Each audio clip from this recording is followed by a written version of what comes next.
সুন্দর একটা tourist place হচ্ছে এই অপেরা হাউস, যে অডিটোরিয়ামের ভেতরে সুন্দর লাল ও সোনার রঙের ব্যবহার করা রয়েছে। অর্ডার দিয়ে বসলাম মাটন বিরিয়ানি আর চিকেন চাপ। নিচে রয়েছে অনেক কটা স্তম্ভ, যেই স্তম্ভগুলো রয়েছে সোনার আবরণ যুক্ত পাখাওয়ালা ঘোড়া, জলপরি, দেব শিশু। প্যান্থিয়ন একটি বিখ্যাত ঐতিহাসিক ভবন প্যারিসের মধ্যে। এটা ফরাসি বিপ্লবের সময় যে সমস্ত যোদ্ধারা মারা গিয়েছিল তাদের সম্মানার্থে এখানে নাম খোদাই করা রয়েছে। Hello my lovely family, welcome back to my channel. সবাই কেমন আছো? আশা করছি সবাই ভালো আছো, সুস্থ আছো, আর আমরাও ভালো আছি। ঘুম থেকে উঠে একটু ব্যালকনির দিকে এলাম। ওয়েদারটা মোটামুটি ভালো, বেশ ভালোই লাগছে। ফ্রেশ হয়ে নিচে চলে এলাম ব্রেকফাস্ট করবো বলে। একবারে ব্রেকফাস্ট করেই বেরোবো। আর আজকে বাইরের ওয়েদারটা দেখো, খুবই সুন্দর। সবে মাত্র সূর্য উঠেছে, মানে রোদের ছটা মিলেছে। ঘরে চলে আসলাম আর ফ্রেশ হয়ে নিলাম।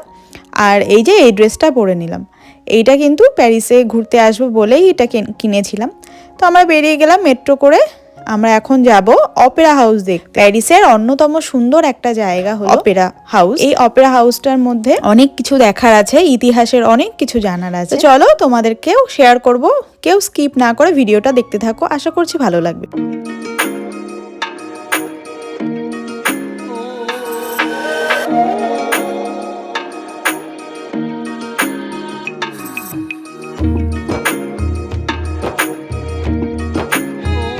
প্যারিসের অন্যতম সুন্দর একটা টুরিস্ট প্লেস হচ্ছে এই অপেরা হাউস, যা অপেরা গার্নিয়ে নামেও পরিচিত। এটি 19 শতকের ফরাসি স্থাপত্যের এক অসাধারণ উদাহরণ।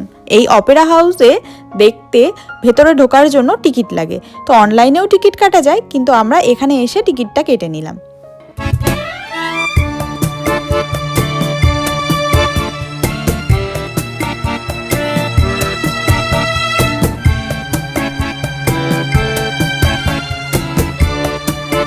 এই অপেরা হাউসটি প্রথমে অপেরা পরিবেশনের জন্য নির্মিত হলেও বর্তমানে এটি ব্যালে নৃত্য প্রদর্শনের জন্য ব্যবহৃত হয়, এবং এখানে পর্যটকের আকর্ষণের জন্য এটা বিশাল বিখ্যাত একটা জায়গা।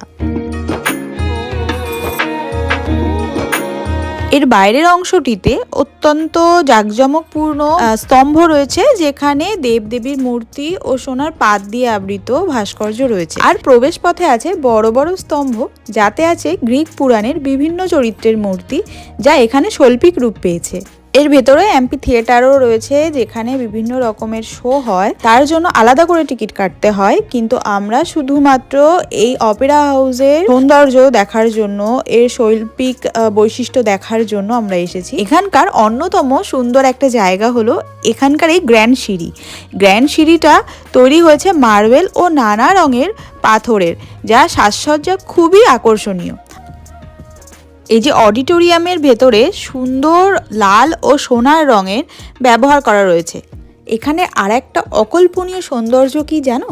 এখানকার চাঁদমারি বা শ্যান্ডলিয়ার, যা 7 টন ওজনের।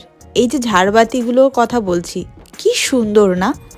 সূক্ষ্ম অলঙ্করণ, নিখুঁত ভাস্কর্য, আর এর ভেতরের অত্যন্ত সুন্দরভাবে সাজানো বড় সিঁড়ি, মার্বেলের কলাম, আর অডিটোরিয়ামের বিশাল ঝাড়বাতি। আরও একটা জিনিস, এই অডিটোরিয়ামের ফল সিলিং এর বিভিন্ন নাটকীয় নকশা, যা অকল্পনীয়, ভাবার বাইরে এক নিখুঁত শিল্পকলার পরিচয় দেয়, যা আমাদের মতন পর্যটকদের দৃষ্টি নন্দন করে।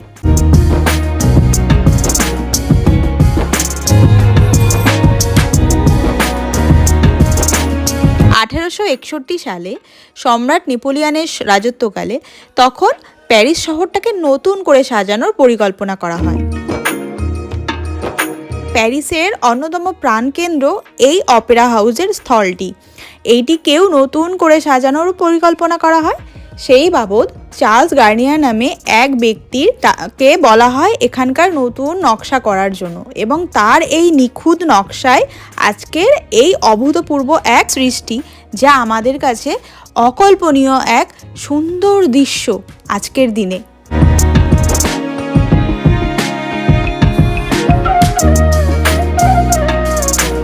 এই অপেরা হাউসে প্রায় আনুমানিক 2000 মতন দর্শক একসাথে উপস্থিত থাকতে পারে।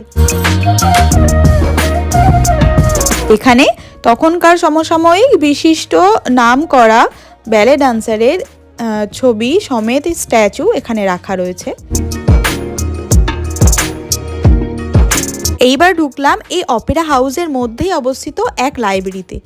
এই বিশাল এক লাইব্রেরি, এখানে রয়েছে অনেক ধরনের বই, অনেক ধরনের খাতা, অনেক ধরনের বই। শুধুমাত্র এই সঙ্গীত বা এই শুধুমাত্র মিউজিক রিলেটেড সমস্ত বিখ্যাত বিখ্যাত ব্যক্তিদের বই এখানে রয়েছে। যদিও বা এখানের কোনো বইতেই হাত দেওয়ার কোনো রাইটস নেই সাধারণ পর্যটকদের জন্য।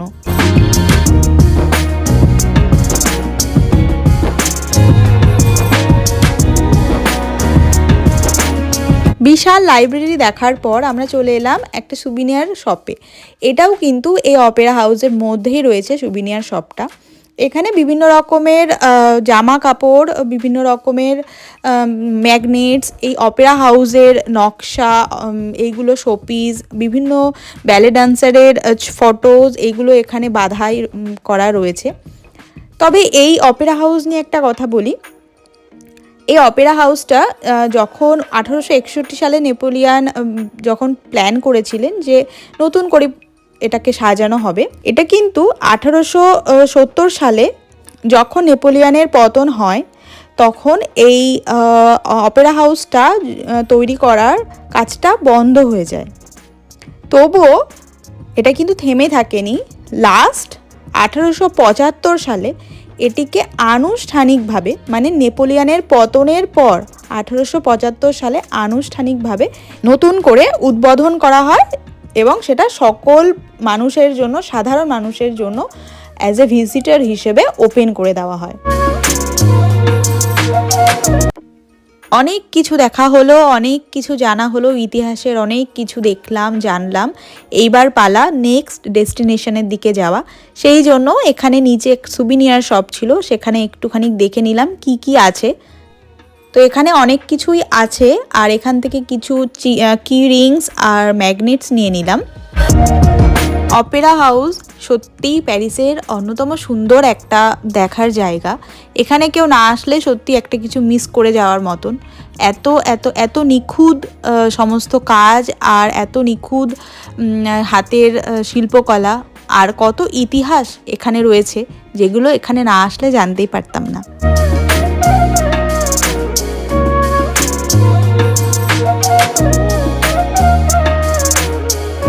এই যে অপেরা হাউসের বাইরেও কিন্তু এই যে হাতে পতাকা নেওয়া রয়েছে, এরকম কিন্তু গাইডও থাকে।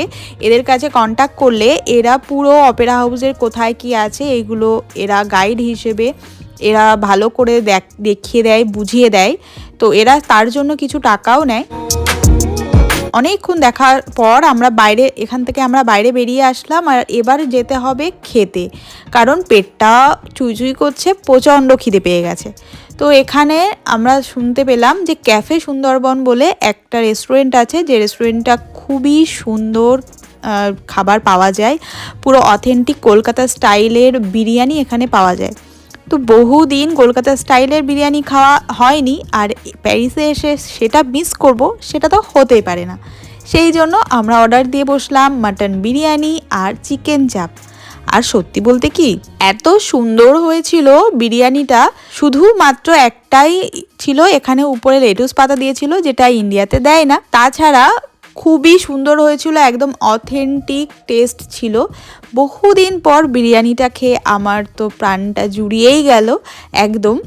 আর কে কে আছো আমার মতন বিরিয়ানি লাভার, যারা বিদেশে গিয়েও বিরিয়ানির খোঁজ করো, মানে ইন্ডিয়ান রেস্টুরেন্টের খোঁজ করো এই বিরিয়ানি খাওয়ার জন্য, অবশ্যই কমেন্টস করে জানিও। মনের মতন খাবারটা খেয়ে পেট শান্তি করে এইবার আমরা চলে এলাম নেক্সট ডেস্টিনেশনের উদ্দেশ্যে। প্যারিসে অনেক কটা সেতুই রয়েছে, তার মধ্যে এটা একটা বিখ্যাত সেতু।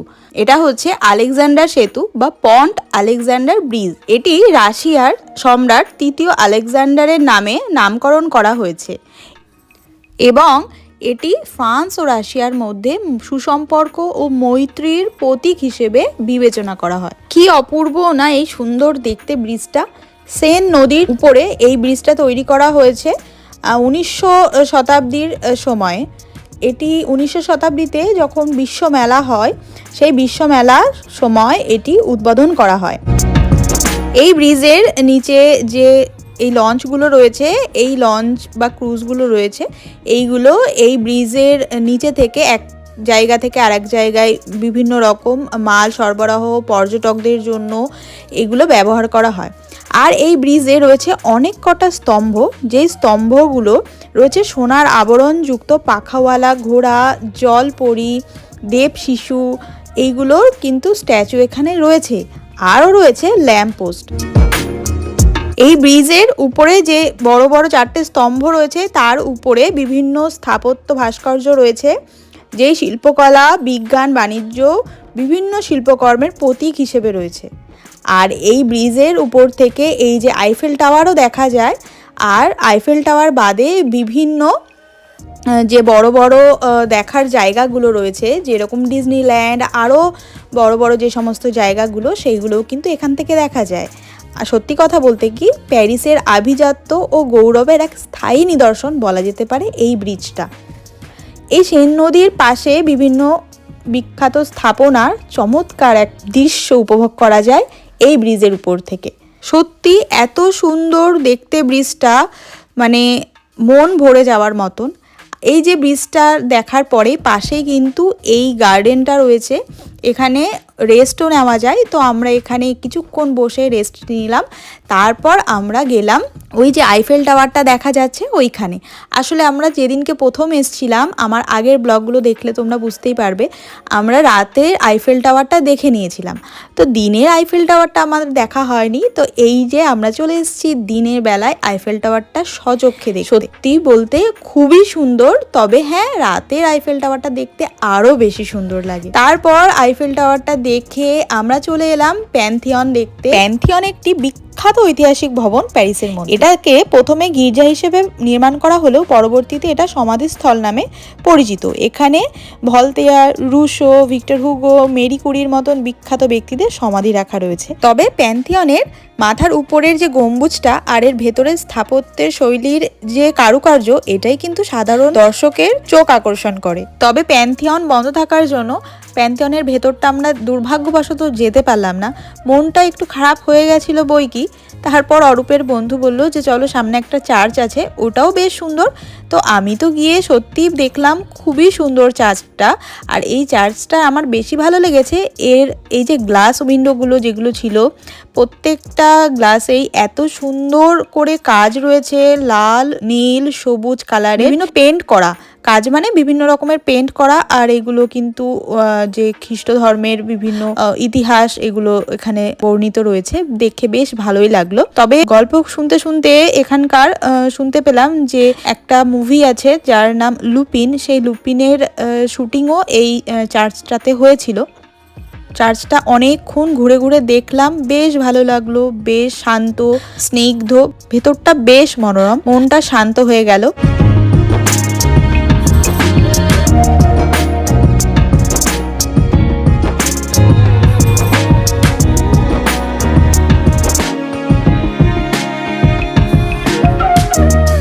অনেকক্ষণ হাঁটাহাঁটি করার ফলে পাটা একটু ব্যথা হয়ে গেছিল, সেই জন্য এখানে একটা সিটিং প্লেস ছিল, এখানটায় বসে একটু রেস্ট নিচ্ছিলাম।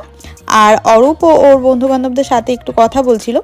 তারপর আমরা গেলাম প্যারিসের অন্যতম সুন্দর একটা জায়গা যার নাম আর্ক দে ট্রিয়ম্ফ। এটা কিন্তু প্যারিসের মূল কেন্দ্রবিন্দুতে রয়েছে, মানে প্যারিসের একদম সেন্ট্রালে রয়েছে। এটা কিন্তু একটা স্মৃতিস্তম্ভ। ফরাসি বিপ্লবের সময় যে সমস্ত যোদ্ধারা মারা গিয়েছিল তাদের সম্মানার্থে এখানে নাম খোদাই করা রয়েছে। এখানে কিন্তু অনেক সিনেমা শুটিং হয়েছে। এই যে স্মৃতিস্তম্ভটা রয়েছে এর একদম টপে ওঠা যায়, ওখানে উঠলে পুরো প্যারিস শহরটা দেখা যায়। এটা প্যারিস বা ফ্রান্সের অন্যতম ঐতিহাসিক সুন্দর একটা নিদর্শন। পুরো প্যারিস শহরটা দেখলাম, ইতিহাসের খুঁটিনাটি জিনিস দেখলাম, জানলাম অনেক কিছু, যেগুলো আমি স্মৃতিতে আবদ্ধ করে নিয়ে গেলাম। আমার ভিডিওটা ভালো লাগলে একটা লাইক করে দিও। যারা এখনো পর্যন্ত নতুন, আমার চ্যানেলটা এখনো সাবস্ক্রাইব করোনি, প্লিজ আমার চ্যানেলটা সাবস্ক্রাইব করে দিও। আর পাশে থাকা বেল আইকনটা অবশ্যই ক্লিক করে রেখো, তাতে নতুন আপডেট পাবে। চলো টাটা, আবার দেখা হচ্ছে নতুন ব্লগে।